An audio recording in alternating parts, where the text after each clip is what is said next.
Manit Ahuja, why did you write about hedge funds in the Alpha Masters? They're not a very popular bunch of people right now. Well, you're right, Greg, and thanks for having me. Well, basically, people think that hedge funds don't apply to them. They don't relate to retail investors, they're just for the 0.01% of America. I just thought it was really interesting for our audience at CNBC. We care about stocks, and at the street they certainly do too. I wanted to show readers how these hedge fund managers and these small inside organizations actually affect big blue chip stocks and companies that people invest in, the JCPenney's, the Targets, the Borders. Well, you mentioned JCPenney's. That's a favorite stock of Bill Ackman, who you write about in the book. That stock hasn't been doing well of late, but he sees the long term, right? Right. So basically, the company didn't have a lot of debt.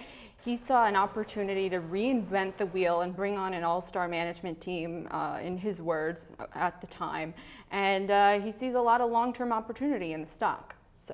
Well, you also write about Boaz Weinstein, who's famous for hooking the London whale, which is the trader who caused the $2 billion and counting losses at JP Morgan. What's so special about Boaz Weinstein? Well, not a lot of people know this, and it came out in the book, but Boaz was actually inside the Fed the weekend before Lehman collapsed, advising all of the bank CEOs on the repercussions of what a bankruptcy in Lehman would do to the financial system.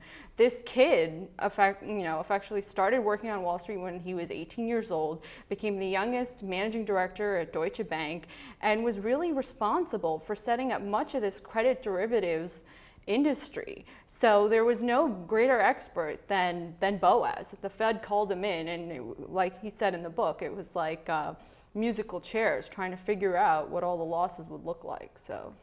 And what can investors learn from a hedge fund manager like Daniel Loeb, other than how to write a pretty mean letter, which is the kind of letter he wrote to get rid of Scott Thompson over at Yahoo? Well, I think it's always important to learn about standing your ground, being persistent, taking calculated risks, and being aggressive. As an investor, you never regret that. If you're in a position where you're a meaningful stakeholder, or even if you just have conviction in a stock. Dan actually lost a lot of money during the financial crisis. He was one of the few hedge fund managers not to gate their fund. And because of that, he actually had a lot of loyalty. He went from around $6-7 billion in 2008 all the way down to 2. People thought he was wiped out. Still, he let his investors leave when they wanted to leave, and consequently, now he's almost back at 10, and he's one of the top performers out there, and many of those investors are still with him today.